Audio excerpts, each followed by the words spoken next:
नमस्कार दोस्तों, मैं अंकुर उपाध्याय स्वागत करता हूं आप सभी का आपके अपने YouTube channel share market analysis में। दोस्तों, इस स्टॉक को मैं ऑलरेडी एक बार कवर कर चुका हूं और आपको दोबारा रिमाइंड दिलाना चाहूंगा कि इस स्टॉक को पकड़ के बैठे रहना। इस स्टॉक में ना बहुत इंटरेस्टिंग चीजें डेवलप हो रही हैं और छोटी मोटी बैंक नहीं है, बैंकिंग स्टॉक है, बड़ी बैंक है। स्टॉक का नाम बताता हूं आपको, इंडसइंड बैंक। इंडसइंड बैंक की बात करें दोस्तों, तो आप इसके टेक्निकल चार्ट्स पे आइए, ज्यादा कुछ मत कीजिए, बस टेक्निकल चार्ट्स पे आ जाइए फटाफट से। अब इस बैंक के बारे में बात करते हैं। अभी करंटली 1% समथिंग ऊपर है 1457 पे। जब लास्ट टाइम मैंने डिस्कस करा था तो अराउंड 1380 के समथिंग था, वहां से तो अच्छी तेजी बन चुकी है। आप इसका 3 महीने का, 6 महीने का, इनफैक्ट 1 साल तक का चार्ट देखोगे तो वो नेगेटिव है। आप कहोगे भाई फिर कैसे अच्छा शेयर हुआ? 1 साल के चार्ट में लोअर लोज लग रहे हैं, लेकिन अब आती है असली कहानी।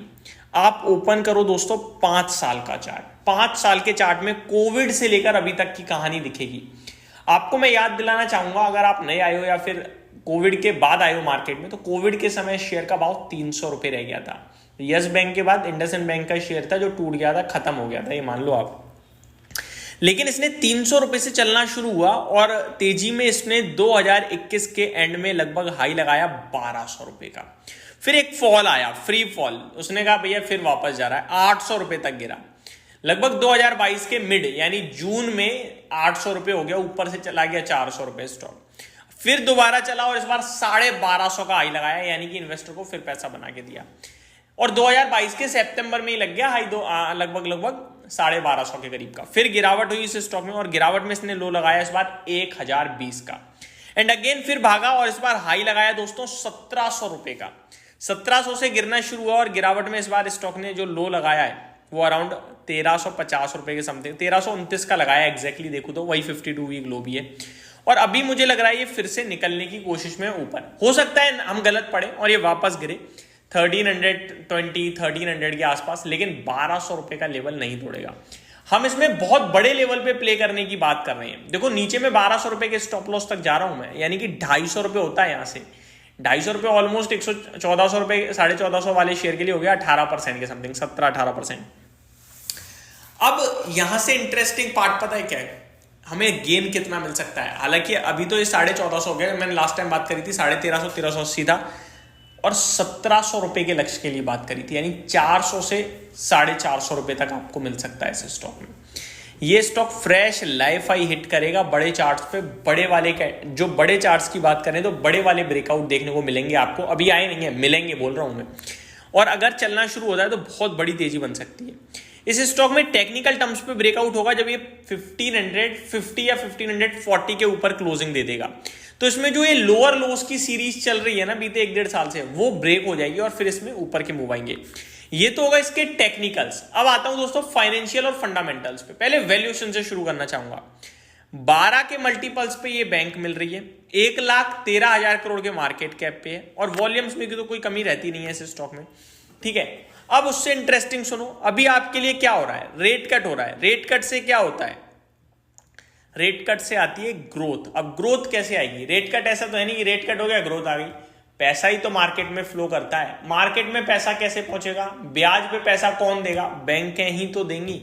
तो बैंकिंग क्षेत्र के लिए आज नहीं तो 3 महीने, 3 नहीं तो 6 महीने में ड्रीम पीरियड आने वाला है, जहां बैंक से बड़ा आउट परफॉर्मर कोई नहीं रहता। और इसका हमें पहले इंपैक्ट देखने को मिल रहा है हाउसिंग फाइनेंस में।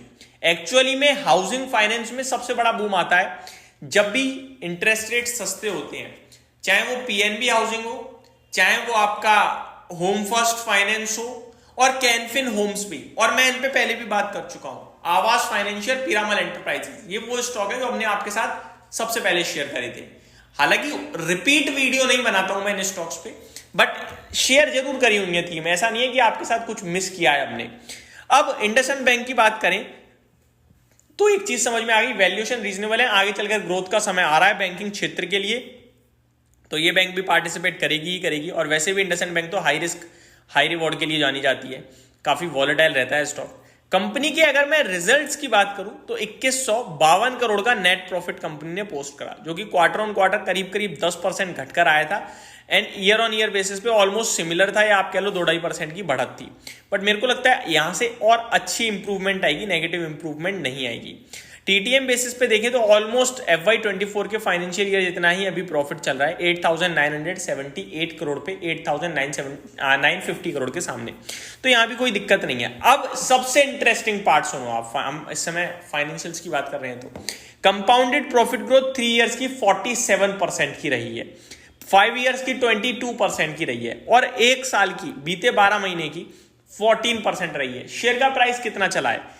1 साल में -1% है, तो ग्रोथ है पर शेयर नहीं चला, तो ये गैप फुलफिल हो सकता है।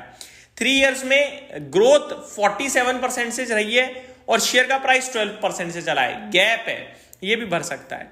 अब आते हैं उससे भी आगे दोस्तों, शेयर होल्डिंग पैटर्न पे। पब्लिक के पास 15.16% है, जो कि मेरे को नहीं लगता कि चिंता का विषय है, छोटा सा ही स्टेक है। प्रमोटर्स देखोगे तो 16.38% दिखेगा, बट वो मैटर नहीं करता, मैटर करता है पब्लिक पे कितनी है। पब्लिक पे कम होना चाहिए स्टेक। अगर आप लोग सिर्फ प्रमोटर देखते हो तो गलत हो। एक्चुअली में शेयर होल्डिंग से हम क्या सीखते हैं कि कितना ऐसा मार्केट में शेयर है जो तुरंत बिक जाता है, जिससे प्रेशर क्रिएट हो सकता है, वो होता है पब्लिक का stake.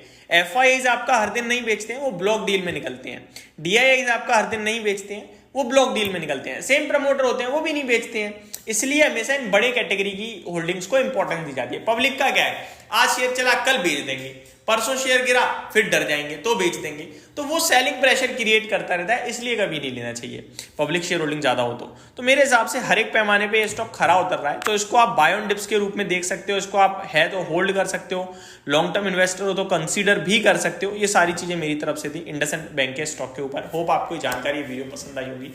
Thank you so much for watching this video. Have a great day guys.